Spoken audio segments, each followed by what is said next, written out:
Nous voici donc dans le navigateur de projet de Motion pour juste vous montrer en fait qu'on a exactement la même chose que dans Final Cut Pro 10, c'est-à-dire qu'on a tous les projets que l'on avait dans Final Cut Pro 10, que ce soit les titres ou bien les générateurs de Final Cut qui sont ici. Donc par exemple, je pourrais prendre celui-ci, l'ouvrir. Et l'intérêt de l'ouvrir dans Motion, c'est-à-dire on va voir comment la société Motion VFX a créé ces effets. Donc on pourrait partir de ces effets, les modifier, les ajuster, mettre nos textures, nos projets, nos logos, nos textes, modifier un petit peu l'ensemble et aller un petit peu plus loin que ce qu'on peut faire dans Final Cut Pro 10. Là, on a vraiment accès à tout au niveau de la 3D, des réflexions. Donc c'est ça qui est assez intéressant. On va se mettre au début ici. Alors on va charger toute la scène. Il y a pas mal d'objets 3D à charger dans la scène. Donc là, les derniers éléments qui vont charger. Et ce qu'on va faire ici, c'est que on va voir, je ne vous ai pas trop parlé pour l'instant des textures. Donc on a la possibilité de modifier les textures. Les textures sont souvent en 4K et 8K. Donc ça, c'est assez intéressant. Donc là, on voit qu'il y a une réflexion sur le sol. Donc on a les différents éléments, voilà. Et je vais pouvoir revenir au début. Voilà, vous voyez ici, on a cet objet avec les différents éléments. Donc je vais pouvoir sélectionner ici, ouvrir tout le contenu, donc avec toutes les lumières, les logos, voilà. Et donc là j'ai l'objet, je peux aller dans l'inspecteur, et là on retrouve comme dans Final Cut Pro 10 à peu près les mêmes paramètres. Donc je vais pouvoir par exemple demander à éditer mon objet, en fait, qui est le logo 3D. Donc on retrouve la même interface, exactement pareil, avec voilà. Et ici, j'ai donc mon objet qui est présent ici. Je vais pouvoir zoomer, tourner autour. Vous voyez, comme ceci, on va peut-être un petit peu dézoomer. Voilà, voir un petit peu la texture avec la réflexion. Et si j'ai envie de modifier cette texture, ben, je vais pouvoir aller dans ma librairie, ma bibliothèque, avec soit les shaders que j'ai par défaut lorsque j'achète M-Object. Donc par exemple, je pourrais mettre cette texture-là de néon. Pardon. Là, j'ai appliqué sur l'ensemble dès qu'on jette une texture à l'intérieur de la fenêtre, ça l'applique sur tous les objets. Donc ça, c'est une chose à savoir. Là, ce que je vais faire, c'est que je vais juste le mettre sur voilà, le ring qui est ici. Donc on voit la texture qui est présente à ce niveau-là. Et on va pouvoir, par exemple, au niveau des mappings, changer en sélectionnant le bon objet. Voilà. Oui, c'est bien ça. Changer, vous voyez, agrandir ou diminuer la texture, avoir plus d'effet nid d'abeille, vous voyez, comme ceci. Et puis après, je peux changer le type d'application de la texture. Vous voyez, soit je l'applique de la façon cylindrique, comme ceci, ou bien de façon sphérique, voilà, comme celle-là. Donc sphérique marche plutôt pas mal sur cette texture. Il faudrait peut-être juste diminuer. Voilà, alors là, oui, le scale ne marche pas en sphérique. Sinon, la cubique, c'était celle que j'avais par défaut, qui marche aussi plutôt pas mal. Par contre, si je mets planaire, vous voyez, ça marche plutôt pas très bien sur les faces avant et arrière. Voilà. Et puis UV, ça tient compte des coordonnées de mapping de mon objet 3D. Voilà, comme ceci, et ça peut le faire aussi de façon plutôt pas mal, comme cela. Donc, je vais pouvoir mettre d'autres types de textures. Donc, par exemple, remettre, j'allais faire la même erreur. Voilà, celle-ci, que je vais revenir en cubique, qui me permet justement de choisir, vous voyez, la qualité. Donc, les textures sont vraiment très intéressantes. Je peux les modifier à tout moment. Par exemple, je peux demander à mettre une teinte un petit peu plus dorée sur mon élément. OK. Et puis, demander à avoir peut-être plus de réflexion. Voilà, comme ceci. Donc voilà, là ça va être plus intéressant si on met voilà, une scène voilà, comme ceci. Donc ça peut être un peu plus intéressant. J'ai même une texture voilà, qui est un peu bizarroïde, hein, qui est faite de plein d'éléments, plein d'éléments avec de l'alpha, vous voyez, comme ceci. Donc je pourrais jouer, vous voyez, et rajouter des confettis comme si ma texture était faite de particules. Donc ça peut être un effet aussi plutôt assez intéressant. Et si vous avez acheté le pack Advanced Shader, là vous bénéficiez de dizaines et de dizaines de textures supplémentaires qui vont de la pierre, hein, de la brique, par exemple. Je pourrais prendre ici la brique, glisser dessus. Vous voyez, là, j'ai plein de briques dans tous les sens. Je pourrais demander peut-être à grossir un petit peu. Voilà. Donc là, c'est peut-être pas terrible. Je vais peut-être mettre ça. Ouais, ça non plus. Planaire non plus. Cylindrique. Ça fait des choses vraiment différentes. Oui, en fait, c'est peut-être plus le cubique qui marchait bien là-dessus. Ok. Et puis, j'ai peut-être de la pierre un peu plus différente. Vous avez différents types de textures. Je ne vais pas tous les faire. On va en faire quelques-unes. Par exemple, de la pierre, un peu de lave, voilà, comme ceci. Donc là, on retrouve comme si on avait créé la pierre. Qu'est-ce que je pourrais vous mettre d'autre? Des choses un peu plus différentes. Par exemple, celle-ci. Tac. Donc, on va mettre, voilà. Là, c'est un peu funky quand même. Donc, je pourrais rentrer dedans, demander, vous voyez, enlever par exemple l'élément là ou l'élément là. Demander à mettre un peu plus de spéculaire et plus de réflexion. Voilà, comme ceci. Et donc maintenant, on a une toute autre texture. On était parti d'un rose pas terrible, là, un doré, un peu rosé d'ailleurs, avec le logo de Motion VFX. Voilà, point zoomer ou agrandir la texture comme ceci. Donc voilà, pour les textures, je voulais faire un petit peu le point sur les textures. Donc ce qui est intéressant, c'est que bien sûr, si je fais un rendu, pas un rendu, mais un OK, je reviens dans ma séquence, et cela va complètement changer la texture, vous voyez, de ma séquence. Voilà, ça n'a plus rien à voir avec ce que c'était. Donc ça peut être plutôt intéressant. Ce que je vais faire, c'est que je vais ouvrir un nouveau projet et vous montrer comment on va partir de zéro au sein de MObject.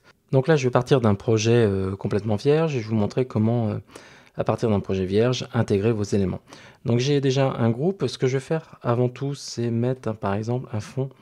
Je vais dans générateur et je vais utiliser un mFlare. On va rester chez... je pourrais garder ça ou bien aller dans l'inspecteur. On va charger vite fait un autre mFlare. Je vais dans les presets pour faire au plus simple et je vais... On va prendre quelque chose d'assez graphique ou pas. On peut essayer celui-là. Donc voilà, oui. Voilà, ça peut être pas mal. Bon, j'ai dit que j'allais faire vite et je perds du temps. Voilà, celui-là c'est pas mal. Voilà, on va prendre ça comme élément. Et donc ça va être mon élément de fond. Comme ceci. Et puis je vais créer un autre groupe. Donc, tac, qui va être indépendant. Donc je veux que les deux groupes soient complètement indépendants. C'est-à-dire que celui-ci va être mon arrière-plan, le background. Et puis lui, ça va être un groupe que je vais mettre au-dessus. Alors mon arrière-plan va rester tout le temps en 2 dimensions. Et lui, je vais le mettre en 3 dimensions parce que je vais vouloir mettre, bien sûr, mon objet 3D dedans. Donc, ça va être comme ceci. Et puis, je vais mettre, comme c'est de la 3D, je vais mettre une caméra, voilà, au-dessus. Donc là, j'ai mon objet, je vais pouvoir aller dans l'inspecteur et on voit bien sûr que c'est à l'identique comme dans FCP10 avec tous mes éléments. Je vais pouvoir sélectionner Edit. Edit donc va m'ouvrir un projet vierge comme ceci. Ce que je vais faire, c'est que je vais pouvoir prendre un texte, taper. J'aurais pu garder mon texte d'ailleurs de tout à l'heure. Yakaka que je vais mettre en Arial bold. Voilà, je vais le centrer. On va mettre une profondeur un peu plus grande, 30. On va mettre une précision un peu plus grande, pareil, 30. Et puis on va mettre des bevel. Et puis on va mettre 40, voilà, comme ceci. Allez, mettre ça, je sais pas si on aura besoin, mais en tous les cas, on va le mettre. Voilà, donc là j'ai un texte qui est, vous voyez, avec un petit bevel, où j'aurais pu peut-être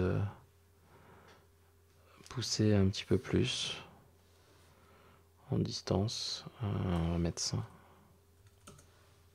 Voilà. Et puis précision, on va augmenter. J'ai mis 90, voilà, pour que ce soit beaucoup plus doux. Ok, donc j'ai mon texte. Maintenant, je vais mettre un shader. Je vais faire au plus simple. Je vais mettre du métal pour tout le monde. Voilà. Ce métal, on va peut-être augmenter la réflexion. Voilà. Et puis, voilà. Donc ça va être un peu plus or. Voilà. Le lingot d'or yak yak yak. Et donc, je vais valider ce texte. Donc, ce qui est intéressant, c'est que grâce à la caméra, je vais pouvoir maintenant bouger ici mon élément et tourner autour de mon texte. Ok. Mais ce que je voulais vous faire voir, c'est que si je me mets en vue haut, voilà. Ah oui, j'ai un peu changé du coup ma caméra. Ça fait rien. Voilà. Réinitialiser la présentation. Ok, donc j'ai mon texte qui est ici. Je sélectionne MObject. Je vais pouvoir accéder à différents éléments. Donc on a vu que les layers, ce sont des calques d'animation, donc je peux mettre plusieurs objets. Par exemple, on a vu qu'on avait un hélicoptère dans la base de données, dans le pack militaire. Ben, je pourrais mettre par exemple l'hélice sur le layer 1 et le reste sur le layer 2, et donc animer uniquement l'hélice. Ce qui est intéressant, c'est que dans Motion, vous avez accès à une autre fonctionnalité qui s'appelle le Bend, qui va me permettre ici en fait, de contraindre, de tordre mon objet 3D. Alors ça peut être un logo, hein, c'est n'importe quoi, selon un axe. Donc par exemple ici, si je mets selon l'axe Y, voilà, je vais pouvoir, alors si je me mets en vue de dessus, on va se mettre comme ceci, et on va se déplacer pour que vous voyez. Ah oui, mais on va se mettre, d'accord, la vue de dessus, orthonormée, voilà, on va se mettre comme ça sera plus simple. Et du coup, je vais pouvoir ici, vous voyez, tordre mon texte, tout simplement comme ceci. Voilà, faire une boucle. Et puis ensuite, je vais pouvoir tourner et faire tourner comme un offset ici. Donc on retrouve un peu la logique de Motion avec, avec des outils comme le texte, avec le pass, le chemin. C'est exactement la même chose. Mais ici, vous allez pouvoir animer justement vos textes, les tordre dans tous les sens. Alors je peux changer l'axe, hein. Je peux mettre l'axe comme ceci. Et puis, vous voyez, tordre l'objet selon l'axe, faire des animations un peu bizarroïdes. Voilà, vous voyez, replier sur soi-même. Et puis avec l'offset, animer tout ça, donc ça fait un peu bizarre. Ou l'axe Z, par exemple. Tac, tac, tac, tac, tac, tac, tac. Voilà, comme ça. Donc ça peut faire des choses assez sympathiques. Vous voyez que c'est très fluide. Et alors je vais essayer de rentrer une valeur, on va mettre moins 10. Ok, moins 15. Moins 19. Tac. Voilà, et puis du coup, je peux jouer comme ça sur mon texte. Le tout entièrement en 3D. Voilà.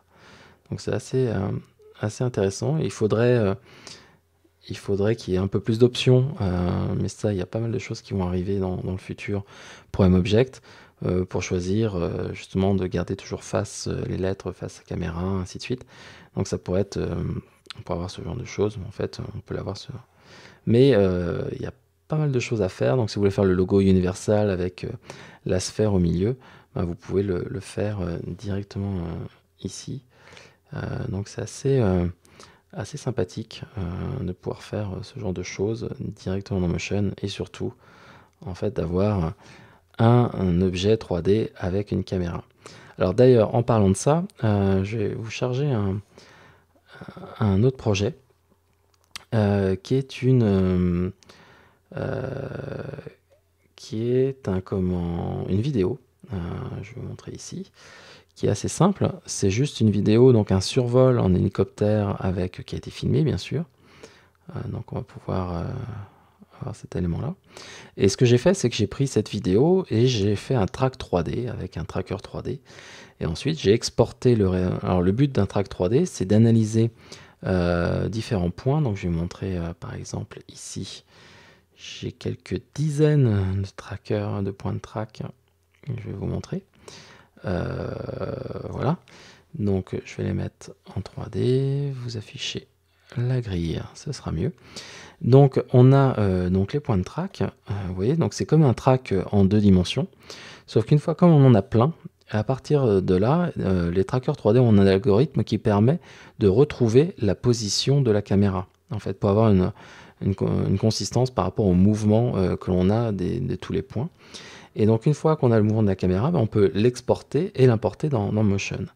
L'intérêt de ça, c'est que je vais pouvoir me déplacer, vous voyez, dans cette vidéo. Et à un moment donné, grâce au point de track, par exemple ici, je peux avoir celui-ci, vous voyez. Donc j'ai ce point qui est là, vous voyez, qui est sur ce rocher. Ben, je vais pouvoir dire, ben, je voudrais placer un élément 3D sur cet élément-là. Et cet élément 3D, ben là, c'est juste, vous voyez, un panneau publicitaire avec l'affiche de Gravity. Hein, c'est bientôt les Oscars. On croise les doigts. Donc, il a été récompensé au BAFTA. Donc là, je vais mettre par exemple une lumière pour cacher un petit peu le sol. Il faudrait jouer avec des masques. Mais ce qui est intéressant, c'est que là, on a des objets 3D qui s'intègrent complètement. Alors, je vais enlever les incrustations et tout ceci pour vous montrer les éléments. Donc là, on a l'élément 3D qui est complètement intégré au sein de ma vidéo à l'intérieur de Motion. Donc on pourra faire des effets style fringe, donc avec les textes justement en 3D. J'aurais pu garder mon texte yak yak yak et faire passer. Donc là, vous voyez ma vidéo. Je vais pouvoir utiliser en fait ce track 3D. Et mon objet est complètement intégré dans la scène. Voilà, si je veux que ce soit encore mieux intégré, ce que je peux faire, c'est au niveau des rendus, rajouter du flou d'animation. Voilà, par rapport à la vitesse de ma caméra. Et donc je vais pouvoir ici, donc là dès qu'on passe en flou d'animation, c'est un petit peu plus long. Mais maintenant, voilà, je peux passer là-dessus. Et ce qui est intéressant, c'est que comme c'est un track 3D, je peux prendre ici mon objet, je vais remettre les outils de sélection et d'affichage. Voilà, je vais pouvoir ajuster si le réalisateur veut que le poste soit comme cela. Ben je peux, oui, je vais enlever la lumière. Il n'y a pas de souci, quoi. Je peux relancer l'élément s'il veut que l'objet soit un petit peu plus grand. Ben, je peux aller dans l'inspecteur ici sur mon layer et demander à agrandir au niveau du scale. Hop, voilà. Je peux demander à agrandir un petit peu mon élément et j'ai l'ensemble de mes éléments qui sont là. Petit détail sur la texture, comment j'ai appliqué la texture, bah, c'est assez simple. C'est-à-dire que quand vous allez dans MObject, vous pouvez donc appliquer des textures, on a vu matériel. Là, j'avais le board qui était disponible. Donc c'est un objet qui est dans le City Pack, je crois. Voilà, c'est celui-ci. Vous en avez un autre qui est là. Et il avait une texture, donc je peux aller dedans. Et au lieu de mettre la texture par défaut, donc qui est le billboard, alors je sais plus laquelle que c'était, texte, voilà, you add here, ben moi j'ai pris Gravity, tout simplement. Voilà. Mais je pourrais mettre aussi une zone QuickTime et mettre une vidéo à l'intérieur, et ça va directement s'intégrer par rapport à cette vidéo. Donc c'est plutôt intéressant de faire ce genre de choses. Je fais OK, je reviens. Voilà, alors j'espère que c'était la bonne, parce que j'en avais deux. Oui, rien ne change, donc c'était la bonne. Donc voilà, donc je vais pouvoir, si je veux mettre mon élément ailleurs, ben je pourrais aussi le glisser ailleurs. Tout simplement, ou rajouter des textes et me balader dans cette scène. Et la caméra pourrait passer à travers, tout simplement. Donc voilà un petit peu le tour, c'est un peu rapide. Je pense que je vais revenir assez prochainement sur sur plein de choses, faire des projets avec MObject. J'espère que ça vous a donné envie de jouer avec MObject et de voir les possibilités offertes à Motion. C'est un produit que l'on attendait depuis pas mal de temps. Et puis pour conclure, je voulais vous montrer en fait, parce qu'à peine lancé, ils ont déjà en fait annoncé, c'est pas comme Apple, ils annoncent ce qu'ils vont sortir prochainement. Donc on voit qu'il y a des ombres qui vont apparaître, la possibilité d'éclater les objets en 3D, les réplicateurs qu'on va pouvoir répliquer. Donc là on rejoint vraiment ce qu'il y a dans Element 3D, des particules, plus de format vidéo pour les drop zones, plus d'effets pour le texte, l'extrusion de texte, des animations pour les fichiers OBJ, des paramètres avancés pour l'extrusion, de la réfraction, du fog, du brouillard. Voilà, donc il va y avoir pas mal de choses qui vont arriver. C'est vraiment un outil assez bon, même très très bon, surtout pour une première version il y aura peut-être des optimisations à faire sur les vitesses, mais globalement c'est vraiment un très très bon investissement, je trouve, par rapport à tout ce qui sort au niveau des plugins. Il y a d'autres plugins qui vont arriver très prochainement. Je vous tiendrai au courant aussi. Je pense qu'on va être assez gâté, que ce soit pour comment Motion, Final Cut Pro 10. Ça peut être assez intéressant. Donc voilà, j'espère que ce focus qui a été beaucoup trop long comme d'habitude vous a plu et vous a donné envie d'aller un petit peu plus loin grâce à MObject. Donc n'hésitez pas à aller sur motionvfx.com et puis je vous donne rendez-vous pour un prochain focus ou un prochain Yakcast ou je sais pas quoi. On verra ça très prochainement sur yakakek.fr. Allez, ciao ciao et bon week-end à tous. Bye bye.